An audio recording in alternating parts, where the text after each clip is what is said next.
Encuentro con tu ángel presenta Conociendo la Biblia, libro por libro.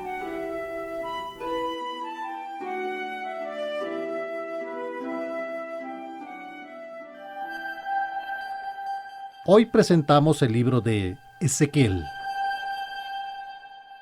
El libro de Ezequiel es una crónica de las calamidades que el pueblo judío enfrentó por no poner su confianza en Dios. En los libros que ya estudiamos, hemos visto cómo la historia nacional de Israel es la historia individual de cada uno de nosotros, y que de la misma forma en la que Dios rescató al pueblo judío de la esclavitud de Egipto, los llevó a la tierra prometida y les dio los principios para mantenerse en el lugar de bendición. También los creyentes estamos inmersos en ese proceso que establece que obediencia es igual a bendición y que desobediencia es igual a problemas. Que aprendamos a ver la historia de Israel como la historia de la vida humana y que el libro de Ezequiel es un resumen de nuestra propia historia. Todo esto y más es lo que vamos a estudiar hoy, aquí, en su programa Encuentro con tu ángel.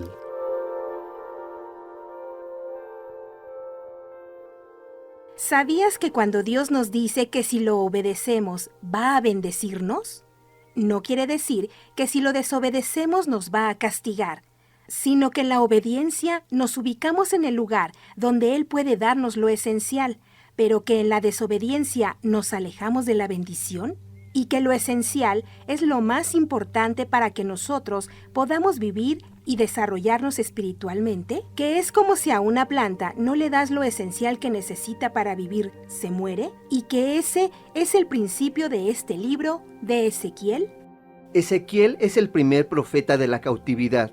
Ya en los libros de Jeremías y Lamentaciones vimos cómo fue que Dios les había advertido que por su desobediencia serían llevados cautivos por el ejército de Nabucodonosor. Esto se cumplió y Ezequiel iba entre los cautivos. Él predicó durante los primeros 20 años de los 70 que estuvieron en esta situación. De hecho, hubo 2 profetas durante este periodo.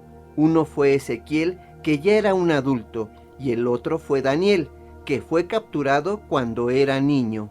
El libro de Ezequiel comienza con una visión celestial impresionante de la majestad, del poder y del trono de Dios. En Ezequiel capítulo 1, versículos del 4 al 5 dice: Yo miré un viento huracanado, venía del norte. Vi una gran nube, en medio de ella un fuego ardiente irradiaba luz, y el centro era como de metal incandescente. En medio del fuego había 4 seres vivos con forma humana. Estos 4 seres que vio Ezequiel tenían 4 caras diferentes. Una era cara de hombre, otra de buey, otra de león y otra de águila. Y cada una de estas caras estaban viendo para un lado distinto.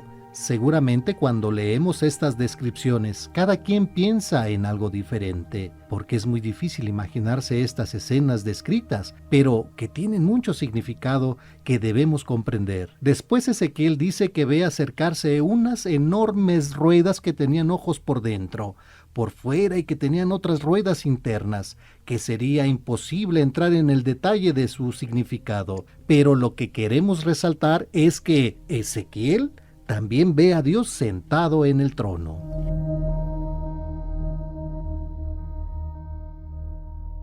¿Sabías que las visiones que tiene Ezequiel del trono de Dios y de estos 4 seres celestiales van a ser una constante en los próximos libros proféticos que vamos a estudiar? Que en el libro del Apocalipsis podrán notar que la descripción de Ezequiel es muy parecida a lo que ve el apóstol Juan, y que nosotros vamos a ir entendiendo cómo estos 4 seres representan ciertos aspectos del carácter de Dios. El león representa el poder, el hombre el entendimiento, el buey el sacrificio y el águila la divinidad. De hecho, los eruditos de las Escrituras han ubicado estos 4 aspectos en los evangelios. Al de Mateo, que comienza con la genealogía de Jesús desde el linaje de David, se le considera como el evangelio del león o del rey, que resalta el derecho que Jesús tenía al trono judío. Este evangelio continuamente menciona a Jesús como el hijo de David. Marcos tiene el evangelio del siervo o del esclavo, ilustrado por el buey, que representa el sacrificio, Si comparamos este evangelio con los demás, el de Marcos no tiene genealogía, un esclavo tampoco, y nos habla de Jesucristo en esta faceta. En aquellos tiempos, un esclavo podía pagar por los delitos de su amo. Si el dueño era sentenciado a muerte, el esclavo era una extensión suya, y Jesucristo debe tener esa característica para poder pagar por nuestros pecados, porque el Hijo del Hombre vino a servir y a dar la vida en sacrificio de muchos. El Evangelio de Lucas nos habla del aspecto humano de Jesucristo. La genealogía que presenta Lucas no es la del derecho al trono, sino que es su genealogía natural y comienza con San José. También vemos que este es un evangelio enfocado en que Jesús tuvo sed, se cansó, lloró, como nos pasa a los seres humanos. Finalmente está el Evangelio de Juan, que nos habla del aspecto divino de Jesús, representado por el águila. Su genealogía nos lo deja claro, y muchos buenos lectores del público podrían decir, oigan, pero el Evangelio de Juan no tiene genealogía, pero sí que la tiene. El versículo 1 es la genealogía que dice, en el principio era el Verbo, y el Verbo era con Dios, y el Verbo era Dios, narrando la característica divina de Jesucristo. De esta forma vemos que Ezequiel estaba contemplando al principio de la revelación de Dios, su carácter majestuoso traducido a la gloria de Dios manifestada en Jesucristo.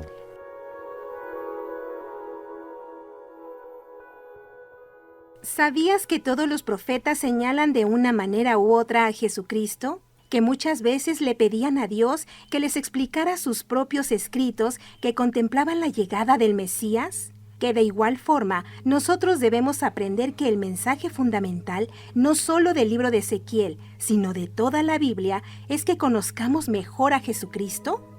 Después de esta visión, el profeta Ezequiel habla del castigo y la razón por la que el pueblo judío fue objeto de esa disciplina. Comienza detallando la rebeldía que existía por todos los pecados que la nación practicaba de forma oculta, pero como sabemos, Dios no puede ser engañado. Y es muy importante recordar que Dios ve el corazón, que no le interesan las apariencias, que la bendición llega no por el intelecto del creyente, sino a través de una sencilla obediencia. Luego se nos describe una profecía impresionante donde Ezequiel ve la gloria de Dios abandonar el templo de Jerusalén. Primero observa que sale del atrio, pasa por el patio interior, luego por el patio exterior, sale por la puerta, se va al monte de los olivos, sube a la cima y de ahí asciende. Y esta visión es una forma como el profeta estaba viendo el ministerio de Jesucristo cuando sale del templo, después de ser rechazado. Pasa por el patio interior y exterior, se va al monte de los olivos, donde pronuncia su famoso discurso descrito en el capítulo 24 del Evangelio de Mateo.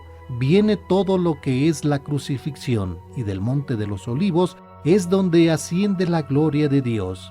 Y así vamos viendo cómo en varios capítulos del libro el profeta Ezequiel va manifestando este mensaje de salvación a esta nación tan necia y rebelde que, haga lo que haga el profeta, ellos no quieren reaccionar.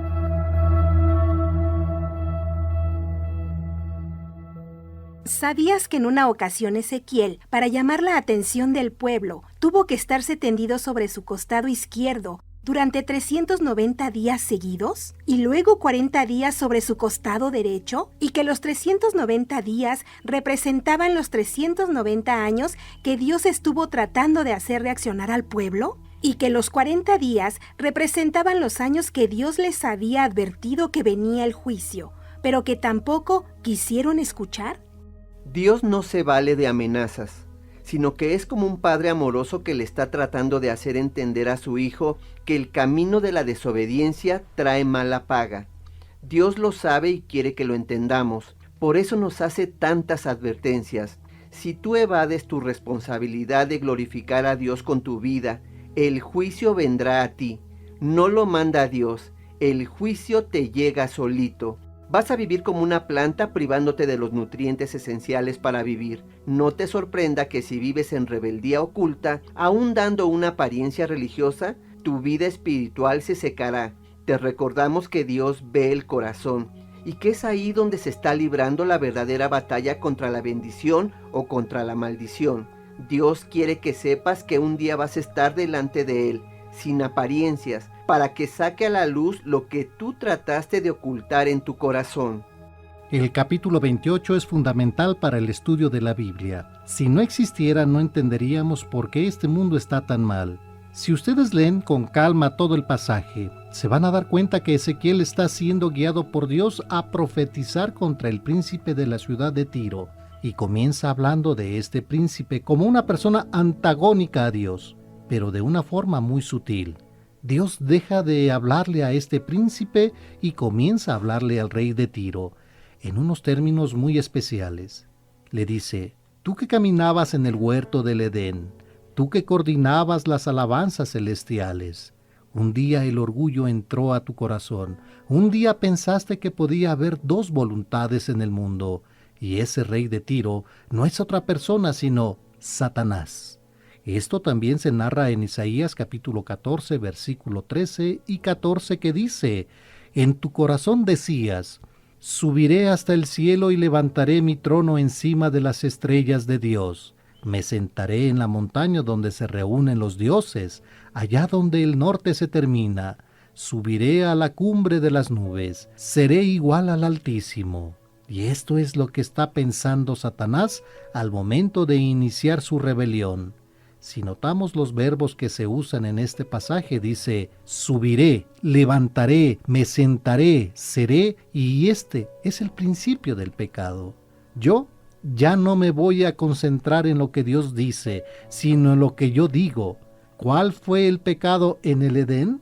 Comeré. Aunque Dios me haya dicho otra cosa, lo importante soy yo.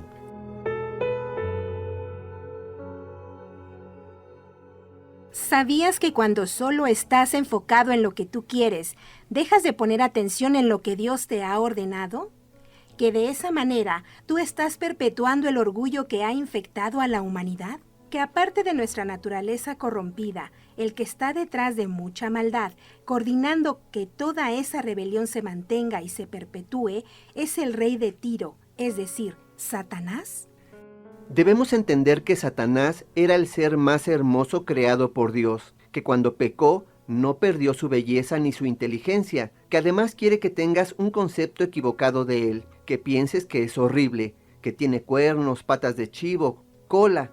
¿Por qué? Pues para que estés cuidándote de un lado y que la tentación, que se presenta hermosa y atractiva, no parezca que viene de él. Satanás nos dice: sé bueno, estudia, haz ejercicio, come verduras, salva a las ballenas, pero no quiere que tengas claro que Dios desea que le entregues tu corazón. Lo importante primero es sanar tu alma. Ya teniendo la luz de Jesucristo en tu interior, podrás ayudar a los demás y al medio ambiente mejor de lo que te imaginas. No se trata de que no pienses en ti o en los demás, pero tú no puedes ayudar si primero no has sido curado. Otro capítulo impresionante es el 37, donde se menciona el famoso Valle de los Huesos Secos. Imagínenselo. De repente todos estos huesos comienzan a formar esqueletos. Luego carne comienza a cubrirlos para formar un ejército de hombres a los que Dios les influye el espíritu de vida. Lo que Dios está tratando de enseñarnos, por una parte, es lo que va a hacer con la nación de Israel, que primero es una nación espiritualmente muerta y reprobada porque no creyó en el Mesías, perdiendo su derecho a predicar. Una nación que por 20 siglos estuvo muerta espiritualmente y dispersa por el mundo. En estos momentos, el pueblo judío está como esos hombres con carne, pero sin vida espiritual. Y el gran milagro es que llegará el momento en el que toda la nación de Israel va a creer en Jesucristo un mismo día. Y esa es una de las profecías que está por cumplirse. Esta alegoría también nos habla del milagro redentor de Dios en la vida de cada hombre. Todos nosotros, antes de tomar a Dios en serio, éramos como un valle de huesos secos, llenos de corrupción y maldad, pero que Él pudo transformar para su gloria.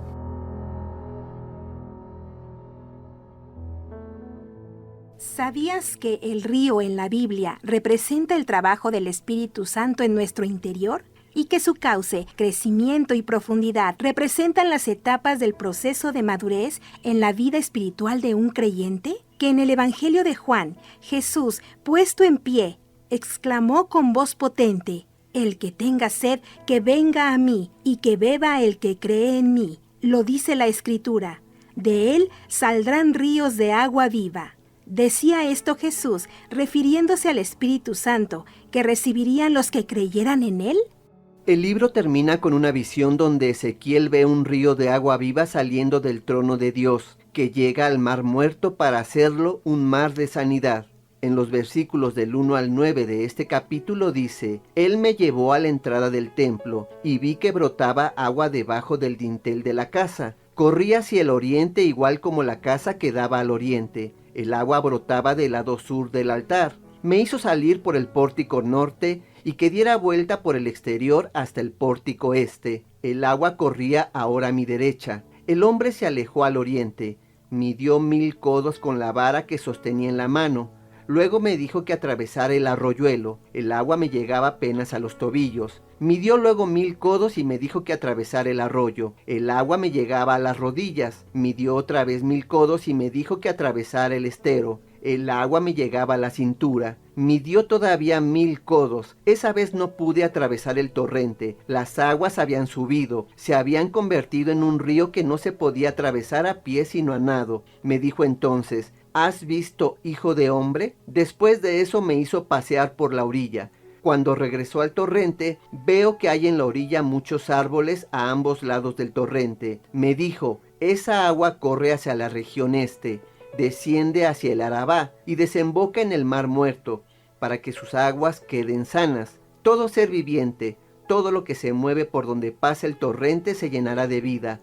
La pesca será ahí muy abundante. Bastará con que lleguen sus aguas para que haya salud y vida por donde ellas pasen. Ezequiel menciona que primero el río pasaba por el altar. Esto nos confirma que para que el Espíritu Santo pueda trabajar en tu vida, tiene que pasar por el altar. ¿Qué es el altar? Es tu actitud de entrega. De otra manera, el río no podrá fluir en ti. Solo cuando entregas tu vida es cuando el Espíritu Santo lo podrá hacer una realidad. Cuando el río comienza a crecer sin necesidad de que otros ríos se junten, representa que la vida espiritual se va haciendo grande, que no solo es ir los domingos a la iglesia, sino descubrir que vivir para Dios es algo mucho más profundo. Dice el pasaje que el río primero llegaba a los tobillos. ¿Cuántos creyentes se quedan a esa altura de la vida espiritual? Solo sienten la agüita en los pies, donde no hay entrega ni limpieza completas. Después, Ezequiel dice que fue llevado por el torrente. Esto me encanta. Pocas personas podrían decir lo mismo. Fui llevado o Dios me ha traído a donde estoy. El profeta siguió avanzando y el agua le llegaba a las rodillas, descubriendo el poder de la oración y que la vida cristiana es un tesoro que solo se obtiene con entrega y compromiso. Dice el pasaje que el ángel le dijo: avanza, donde el agua le llegaba a la cintura, que es cuando la vida espiritual te comienza a controlar, como cuando te metes a un río donde ya no es tan fácil moverte. El río te comienza a controlar y eso es precioso. Cuando el agua le llega a los lomos, pierde por completo el control de su vida. Es lo que se llama un creyente entregado, comprometido. Es un río en el que tienes que sumergirte y nadar. Y eso es lo que Dios quiere, que nos comprometamos, que vayamos marcando estas etapas, no por el tiempo, sino por tu entrega, por tu obediencia, por tu disposición a ser limpiado, a comprometerte con Dios y abandonar lo malo. Y esto, queridos amigos, es lo que anhelamos todos los que conformamos el programa Encuentro con tu ángel y con el libro Ezequiel.